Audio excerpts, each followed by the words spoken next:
కడిపే అనవసరం కట్ చేయండి sir. Okay sir. అండి సార్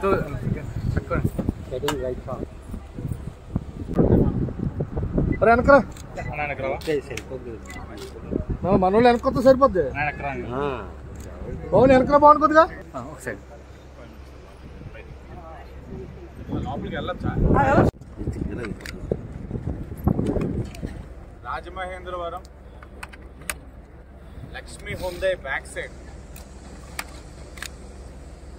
ప్రజారాజ్యం గ్రౌండ్స్ అంటారు. ఆ విధంగా పిలిస్తే ప్రతి ఒక్కరు కూడా గుర్తిస్తారు. ఆ గ్రౌండ్స్లో ఆర్గనైజర్స్ ప్రసాద్ గారు, వెంకటేశ్వర్ రెడ్డి గారు, గురు గోపీనాథ్ గారు రాజమహేంద్రవరంలో ఇప్పటికే ప్రతి సీజన్ ఒక మంచి ఎగ్జిబిషన్, ఆ ఎగ్జిబిషన్లో కూడా మంచి థీమ్ ఓరియంటెడ్గా తీసుకొచ్చి ప్రజలందరినీ కూడా ఆనందింప చేయడం జరుగుతూ ఉంది. ఎందుకంటే ప్రతి ఒక్కరూ కూడా వారి యొక్క దినచర్యలోని ఎంటర్టైన్మెంట్ని కోరుకుంటా ఉన్నారు.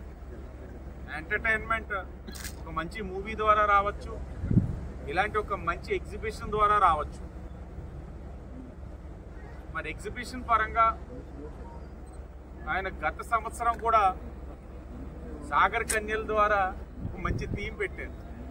ఇదే సీజను మరి అది కోఇన్సిడెన్స్ ఏ విధంగా కలుస్తూ ఉందో కానీ అప్పుడు నేను ఓపెనింగ్ వచ్చినప్పుడు కూడా ఇలాగే వర్షం, ఈ సీజన్ వచ్చినప్పుడు కూడా ఇలాగే వర్షం వస్తూ ఉంది. కాబట్టి ఆర్గనైజర్స్ ఎప్పుడు పిలిచినా నేను ఓపెనింగ్ వచ్చే టైం వర్షం పడుతుందని నేను కూడా ఫిక్స్ అయిపోతాను. అండ్ ఎగ్జిబిషన్ వర్క్ చూసినట్లయితే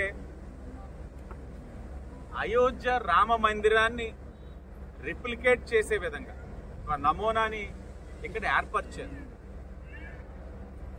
చెప్పాలంటే నేను కూడా ఇంకా అయోధ్యకి వెళ్ళాలా, అంటే ఇంకా టైము రాలా. ఆ పిలుపు వస్తే నేను వెళ్ళవలసి వస్తుంది. ఎలా ఉంటుంది అన్నది నాకు కూడా తెలియదు. వీళ్ళు ఏదైతే ఆన్లైన్లో వాళ్ళు పబ్లిష్ చేశారో ప్రస్తుతం ఇప్పుడు జరుగుతున్న కన్స్ట్రక్షన్ పరంగా ఉన్న రామ మందిరం ఆన్లైన్లో చూసి ఆ నమూనాని ఇక్కడ రిప్లికేట్ చేశారు. చాలా అద్భుతంగా ఉంది. బహుశా అక్కడ ఉన్న రామ మందిరం మీరు చూపించిన దాన్ని బట్టి ఇదేనా అంటే మాత్రం అద్భుతంగా ఉంది. మనసుకి చాలా ఆనందం కల్పించింది. ఆర్కిటెక్చరల్గా చూస్తూ ఉంటే అది ఎంత ఫైన్ ఆర్ట్, ఎంత బాగుందంటే అది ఎంతో నైపుణ్యంతో అదంతా చేసి ఉంటారు. అక్కడ దాన్ని బాగా రిప్లికేట్ చేశారు. ప్రజలు ఎవరైతే వస్తూ ఉన్నారో వారి యొక్క మనోభావాల్ని గుర్తిస్తూ ఈ రామ మందిరాన్ని చూడాలనుకున్న వాళ్ళు ఒక లేన్లో రావచ్చు, లేదు ఇష్టం లేదన్న వాళ్ళు నేరుగా ఎగ్జిబిషన్కి వెళ్ళేదారి కూడా ఒకటి ప్రొవైడ్ చేశారు. అంటే అందరినీ కూడా గౌరవిస్తూ ఈ యొక్క కార్యక్రమాన్ని తీసుకున్నారు. రామ మందిర అయోధ్య అని ఏదైతే ఉందో ఆ కార్యక్రమాన్ని కూడా అందరినీ గౌరవిస్తూ కార్యక్రమం తీసుకున్నారు. లోపల కూడా నాకు బాగా తెలుసు, వీళ్ళు బాగా అకామిడేట్ చేస్తారు, అన్ని ఐటమ్స్ని పెడతారు. ప్రజలకి ఏ విధమైన ఇబ్బందులు కలగకుండా చాలా పారదర్శకంగా కార్యక్రమాలు చేస్తారు. వాళ్ళు ఈ ఎగ్జిబిషన్ మంచి సక్సెస్ అవ్వాలని రాజమండ్రి ప్రజలందరూ కూడా మీరు తీరిక సమయంలో వచ్చి ఎగ్జిబిషన్ సందర్శించి అయోధ్య రామ మందిరాన్ని కళ్ళతోటి ఎవరు వెళ్ళి అక్కడ చూడని వారు ఇక్కడికి వచ్చి చూసే అవకాశం కల్పిస్తూ ఉన్నారు. దీన్ని సందర్శించండి. ఎగ్జిబిషన్ మిమ్మల్ని అలరిస్తుంది. వచ్చి దాన్ని కూడా మీరు ఎంజాయ్ చేయాలని ప్రజలందరినీ కూడా కోరుకుంటూ ప్రతి సంవత్సరం ఒక్కొక్క ఆలోచనతో వస్తూ ఉన్నారు. మరి నెక్స్ట్ ఇయర్ ఏ ఆలోచనతో వస్తారో మరి నాకైతే ఐడియా రావట్లేదు. ఏదొచ్చినా ప్రజలకు ఉపయోగకరంగా ఉండే విధంగానే చెయ్యాలని కోరుకుంటూ గతంలో చూస్తున్నాం ఇదే ఊర్లో ఎగ్జిబిషన్స్ చేసే వాళ్ళని, అంటే వ్యాపారస్తుల్ని వాళ్ళ యొక్క స్వప్రయోజనాల కోసం కక్షపూరిత రాజకీయాల కోసం అన్యాయంగా వాళ్ళకి నష్టాలు కలిగించే కార్యక్రమాలు ఇదే నగరంలో చూస్తున్నాను.